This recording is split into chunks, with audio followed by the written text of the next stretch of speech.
Praise the Lord. प्रभु के नाम की स्तुति हो। आज हम पढ़ेंगे पहला राजा 7वां अध्याय। और सुलेमान ने अपने महल को बनाया और उसके पूरा करने में 13 वर्ष लगे। और उसने लबानोनी वन नाम महल बनाया, जिसकी लंबाई 100 हाथ, चौड़ाई 50 हाथ और ऊंचाई 30 हाथ की थी। वह तो देवदारों के खंभों की 4 पांति पर बना और खंभों पर देवदारों की कड़ियां धरी गई। और खंभों के ऊपर देवदारू की छत वाली 45 कोठरियां, अर्थात एक एक महल में 15 कोठरियां बनी। तीनों महलों में कड़ियां बरी गई और तीनों में खिड़कियां आमने सामने बनी। और सब द्वार और बाजुओं की कड़ियां भी चौकोर थी। और तीनों महलों की में खिड़कियां आमने सामने बनी। और उसने एक खंभे वाला ओसारा भी बनाया, जिसकी लंबाई 50 हाथ और चौड़ाई 30 हाथ की थी।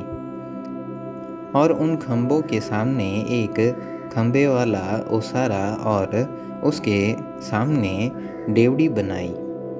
और उसने न्याय के सिंहासन के लिए भी एक ओसारा बनाया, जो न्याय का ओसारा कहलाया। और उसमें एक फर्श से दूसरे फर्श तक देवदारों की तख्ताबंदी थी। और उसी के रहने का भवन, जो उस ओसारे के भीतर के एक और आंगन में बना, वह भी उसी ढब से बना। फिर उसी ओसारे के ढब से सुलेमान ने फिरौन की बेटी के लिए, जिसको उसने ब्याह लिया था, एक और भवन बनाया।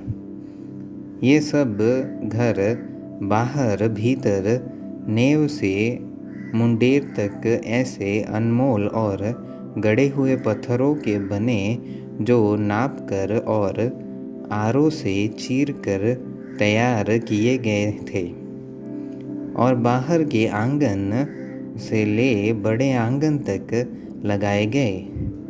उसकी नेव तो बड़े मोल के बड़े बड़े, अर्थात 10-10 और 8-8 हाथ के पत्थरों की डाली गई थी।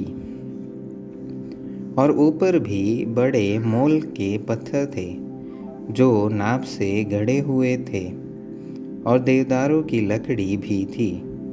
और बड़े आंगन के चारों ओर के घेरे में गढ़े हुए पत्थरों के 3 रदे और देवदारों की कड़ियों का एक परत था, जैसे कि यहोवा के भवन के भीतर वाले आंगन और भवन के ओसारे में लगे थे।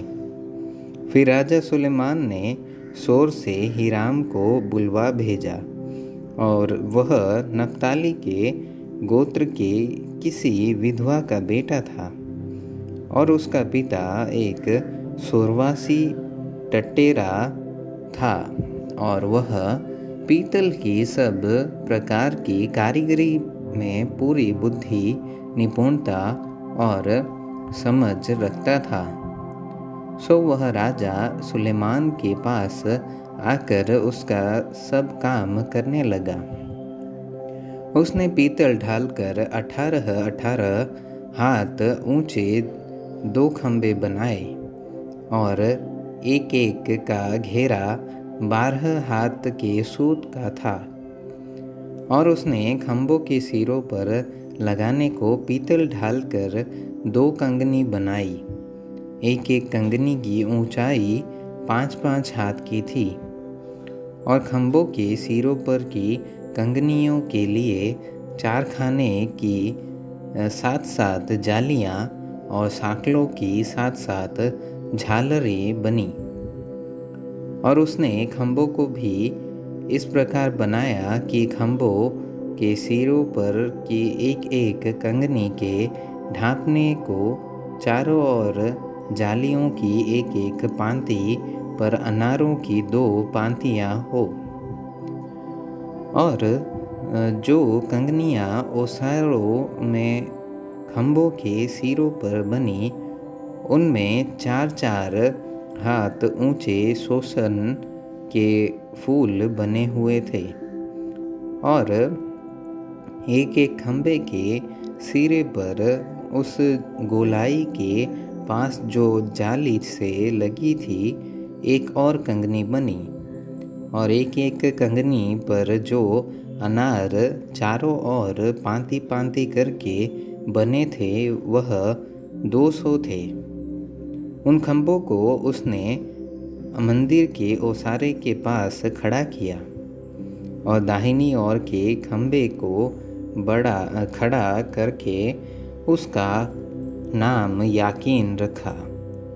फिर बाईं ओर के खम्भे को खड़ा करके उसका नाम बोअज रखा। और खम्भों के सिरों पर शोषण के फूल का काम बना था। खम्भों का काम इसी रीति हुआ। फिर उसने एक ढाला हुआ एक बड़ा हौज बनाया, जो एक छोर से दूसरी छोर तक 10 हाथ चौड़ा था। उसका आकार गोल था और उसकी ऊंचाई 5 हाथ की थी और उसके चारों ओर का घेरा 30 हाथ के सूत के बराबर था। और उसके चारों ओर मोहड़े के नीचे एक हाथ में 10-10 इंद्रियायण बने, जो हौज को घेरे थे। जब वह ढाला गया, तब ये इंद्रियायण भी 2 पांति करके ढाले गए। और वह 12 बने हुए बैलों पर रखा गया, जिनमें से 3 उत्तर, 3 पश्चिम, 3 दक्षिण और 3 पूर्व की ओर मुँह किए हुए थे। और उन्हीं के ऊपर हौज था। और उन सबों का पिछला अंग भीतर की ओर था। और उसका दल चौबा भर का था और उसका मोहड़ा कटोरे के मोहड़े की नाई शोषण के फूलों के काम से बना था। और उसमें 2000 बत की समाई थी। फिर उसने पीतल के 10 पाए बनाए, एक एक पाए की लंबाई 4 हाथ, चौड़ाई भी 4 हाथ और ऊंचाई 3 हाथ की थी। उन पायों की बनावट इस प्रकार थी। उनके पटरियां थी और पटरियों के बीचों बीच जोड़ भी थे। और जोड़ों के बीचों बीच की पटरियों पर सिंह, बैल और करूब बने थे। और जोड़ों के ऊपर भी एक एक और पाया बना। और सिंहों और बैलों के नीचे लटकते हुए हार बने थे। और एक एक पाए के लिए पीतल के 4 पहिए और पीतल की धुरियाँ बनी। और एक एक के चारों कोनों से लगे हुए कंधे भी ढालकर बनाए गए, जो होदी के नीचे तक पहुँचते थे। और एक एक कंधे के पास हार बने हुए थे। और होदी का मोहड़ा जो पाए की कंगनी के भीतर और ऊपर भी था, वह 1 हाथ ऊंचा था। और पाए का मोहड़ा जिसकी चौड़ाई 1.5 हाथ की थी, वह पाए की बनावट के समान गोल बना। और पाए के उसी मोहड़े पर भी कुछ खुदा हुआ काम था। और उनकी पटरियां गोल नहीं, चौकोर थी। और चारों पहिए पटरियों के नीचे थे। और एक एक पाए के पहियों में धुरियां भी थी। और एक एक पहिए की ऊंचाई 1.5 हाथ की थी। पहियों की बनावट रथ के पहिए की सी थी। और उनकी धुरियां, पुट्ठियां और और नावें सब ढाली हुई थी, और एक एक पाए के चारों कोनों पर 4 कंधे थे, और कंधे और पाए दोनों एक ही टुकड़े के बने थे, और एक एक पाए के सिरे पर आध हाथ ऊंची चारों ओर गोलाई थी, और पाए के सिरे पर की टेके और पटरियां पाए से जुड़े हुए एक ही टुकड़े के बने थे, और टेकों के पांटों और पटरियों पर जितनी जगह जिस पर थी उसमें उसने करूब और सिंह और खजूर के वृक्ष खोदकर भर दिए, और चारों ओर भी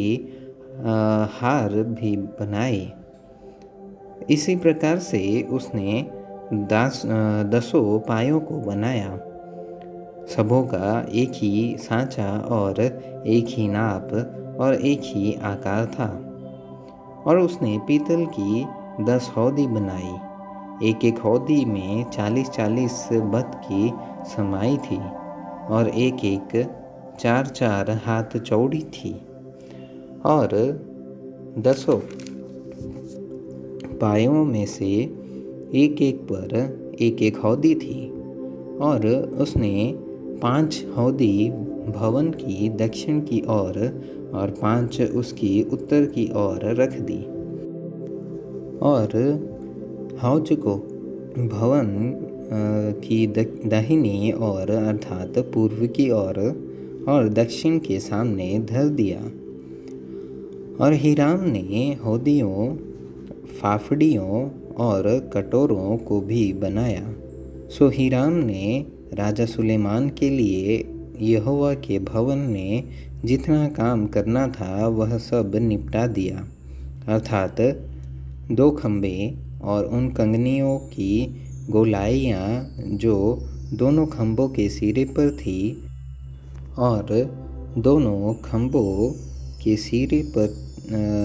सिरों पर की गोलाइयों के ढांपने को 2-2 जालियाँ, और दोनों जालियों के लिए 400 अनार, अर्थात खंभों के सिरों पर जो गोलाइयाँ थी उनके ढांपने के लिए, अर्थात एक एक जाली के लिए अनारों की 2-2 पाँति, 10 पाए, और इन पर की 10 हौदी, एक हौज और उसके नीचे के 12 बैल और हंडे, फाफड़ियाँ और कटोरे बने।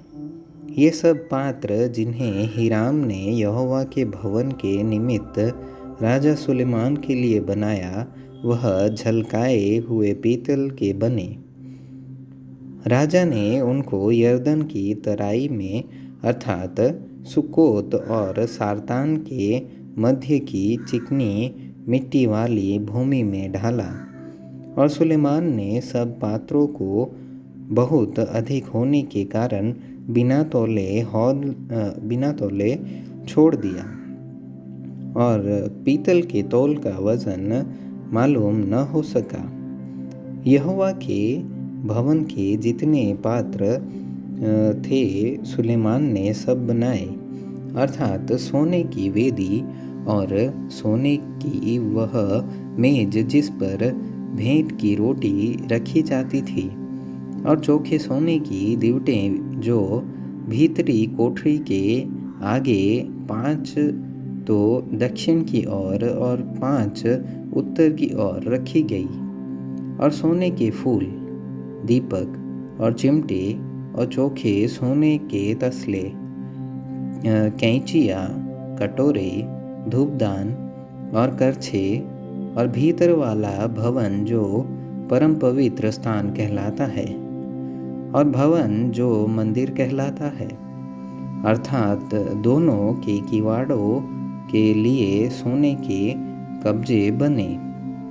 निदान जो जो काम राजा सुलेमान ने यहोवा के भवन के लिए किया वह सब पूरा किया गया।